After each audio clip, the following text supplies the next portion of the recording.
and they voted against having a national inquiry into the mass rape of young girls in Labour-controlled areas. Absolutely shameful. Each one of you should be absolutely ashamed of yourself. If he's genuinely concerned about the rights of the children of this country, is he going to support cracking down hard on Elon Musk and X? I thank the honourable gentleman for his intervention. Yeah, I thank the honourable gentleman for his intervention. I think X has got to clean its act up. It's as simple. I think we all agree with that. But it's interesting, Sir Edward. All these Labour MPs are complaining about X, but they're all on X every day making silly comments. You couldn't make it up. They've got any sort of scruples or backbone, you'd all come off X, but I suspect not one of them will. They'll carry on. Let's not forget. Yeah. How much money did you make from X last year? I'm not quite sure. I make about £400 a month from being on X. Not exactly the gotcha sort of question or answer you expected from the honourable. Yeah, I make no bones about it. I make money from X, and also the money I make, I pay about 45% tax on it, so it goes to the Treasury. The exchange begins in a space that is supposed to represent procedural order, restraint, and institutional seriousness. Yet almost immediately, the tone fractures.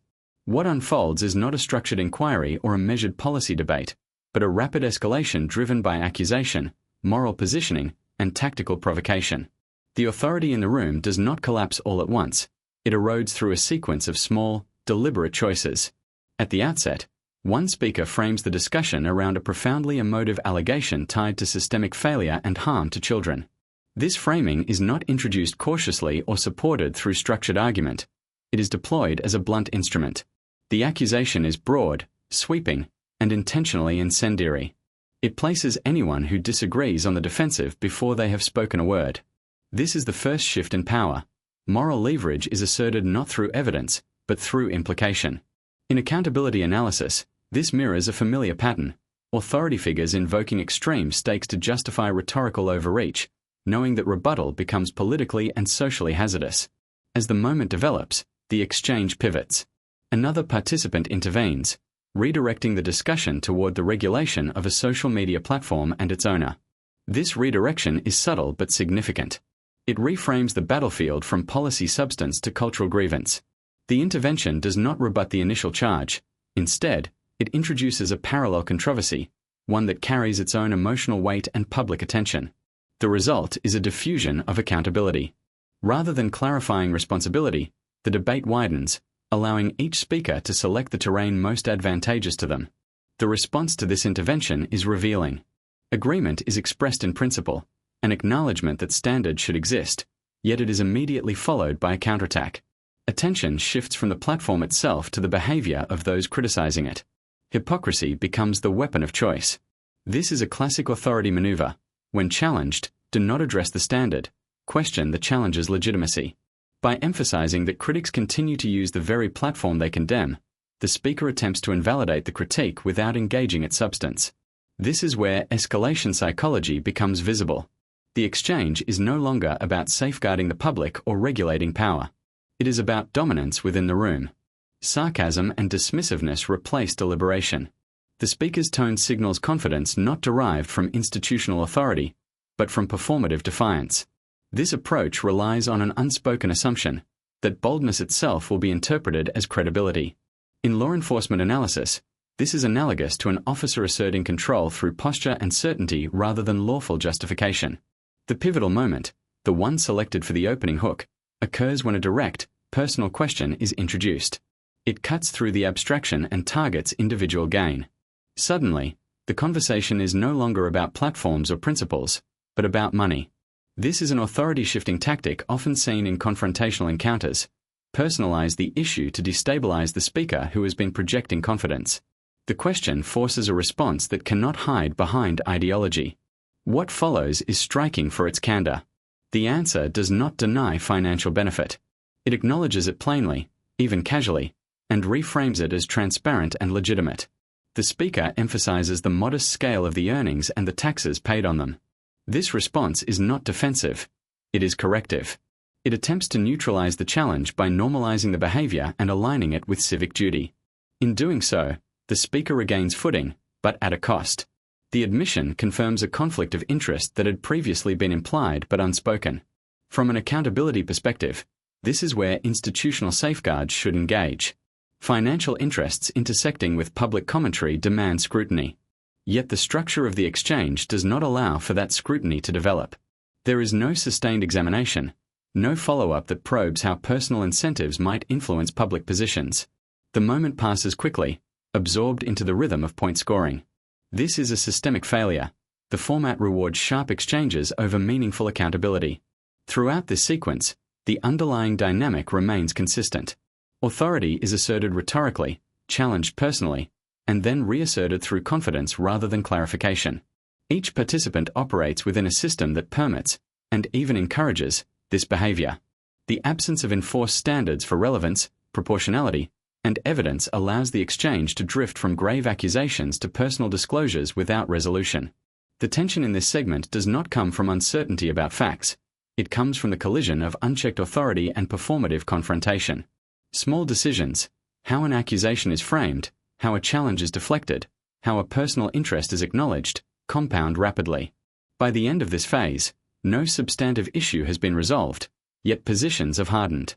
The system moves on, leaving the audience with spectacle instead of understanding. This is the pattern that repeats across institutions tasked with accountability. When structure fails to slow escalation, power fills the vacuum. And once power becomes performative, truth becomes incidental. As the exchange continues beyond the initial confrontation, something more subtle but more consequential takes hold. The immediate clash over personal benefit fades from the foreground, yet its impact lingers. The room has absorbed a revelation without processing it. This is where institutional dynamics matter most, not in the headline-grabbing moment, but in what follows when the system decides, implicitly, that nothing further needs to be examined.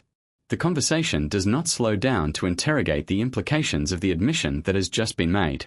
There is no pause to establish whether financial relationships should influence credibility, no procedural effort to separate personal interest from public argument. Instead, the momentum carries forward as if the disclosure were incidental. This is a quiet but telling failure. In any accountability framework, acknowledgement without examination is functionally equivalent to silence. What we see here is a familiar pattern in power-based environments: normalization through confidence. By stating the earnings plainly and pairing them with a reference to tax contributions, the speaker reframes the issue as responsible, even virtuous. The underlying question, whether financial incentives distort public advocacy, is never addressed directly. The system allows this reframing to stand unchallenged, signaling to everyone present that transparency alone is sufficient, regardless of consequence. This moment exposes a deeper institutional weakness.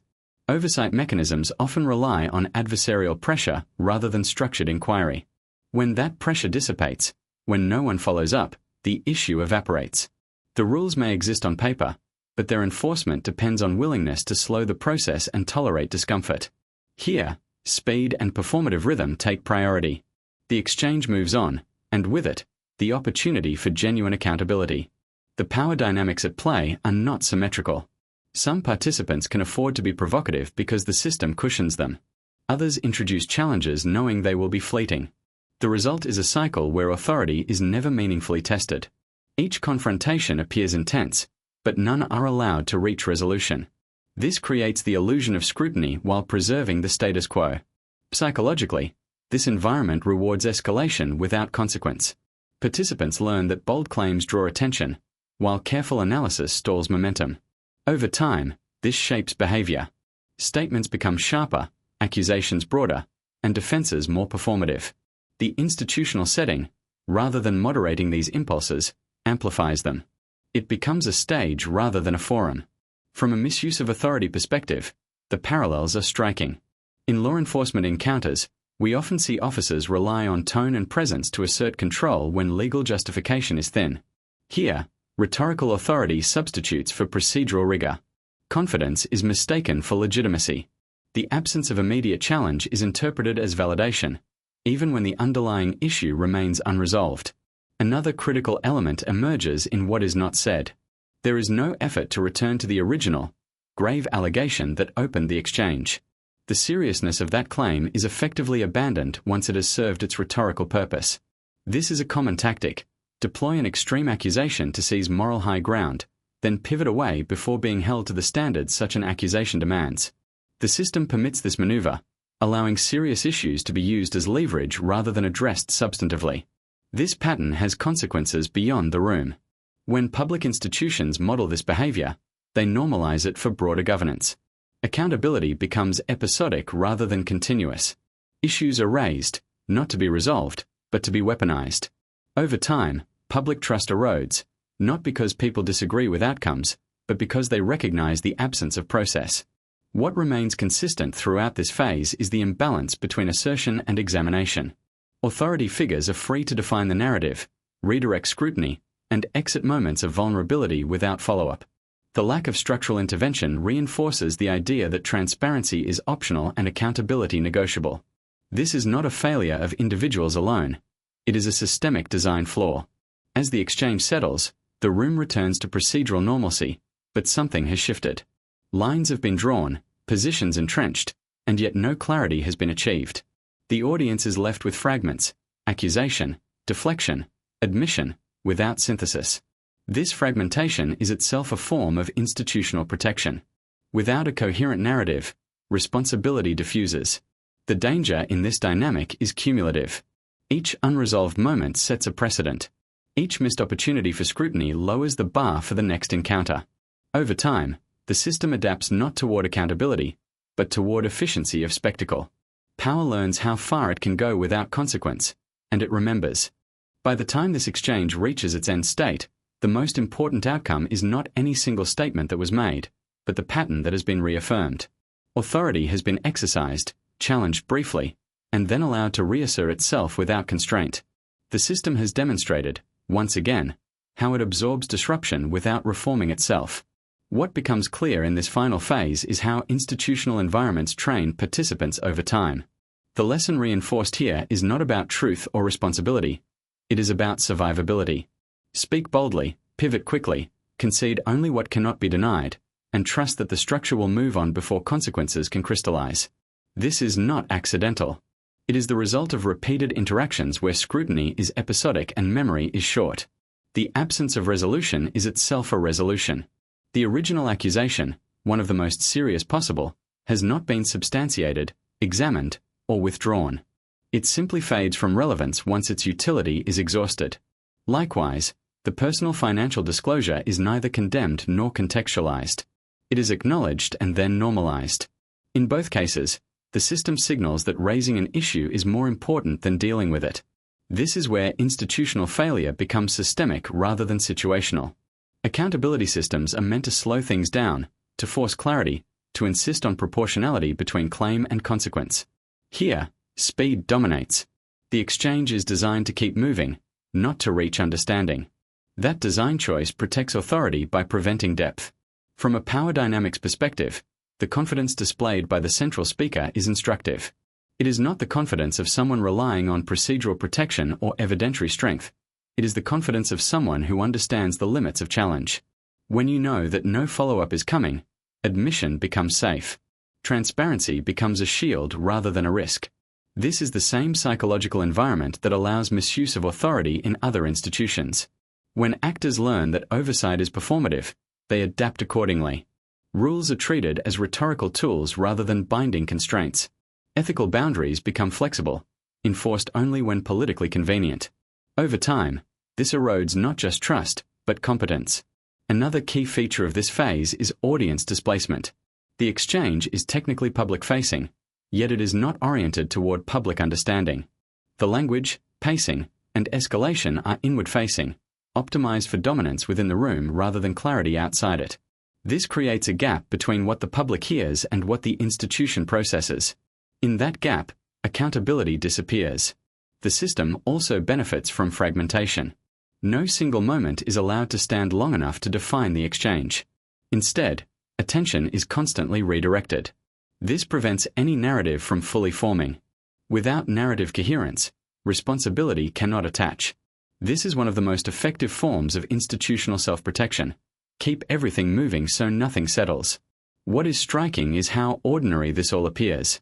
There is no dramatic collapse, no overt abuse of procedural power. Everything happens within the bounds of normality. That is precisely the problem. When dysfunction becomes routine, it stops being noticed. The absence of outrage is not evidence of health. It is evidence of acclimatization. In the context of accountability analysis, this is the most dangerous stage. Not the moment of confrontation, but the return to normal. The system has been tested and found permissive. The participants adjust their future behavior accordingly. The next exchange will be sharper, the next admission more calculated, the next accusation more extreme, because the costs remain low. This is how institutions drift. Not through singular scandals, but through thousands of small moments where standards are bent and never reset. Each unresolved exchange becomes part of the cultural baseline. Over time, the gap between formal rules and actual practice widens until the rules exist only as theatre. By the end of this segment, no one has been held to account, yet everyone has learned something. Authority has learned it can concede selectively without consequence. Challengers have learned that pressure must be constant or it dissipates instantly. And the institution has learned, once again, that it can survive without interrogating itself. The tension that lingers is not about what was said, but about what was allowed. This is the quiet mechanics of power, not loud enough to provoke immediate backlash, but persistent enough to shape outcomes. And as long as this pattern holds, accountability will remain episodic, performative, and ultimately optional. The exchange ends, the session moves on, and the system resets, unchanged, unchallenged, and fully intact.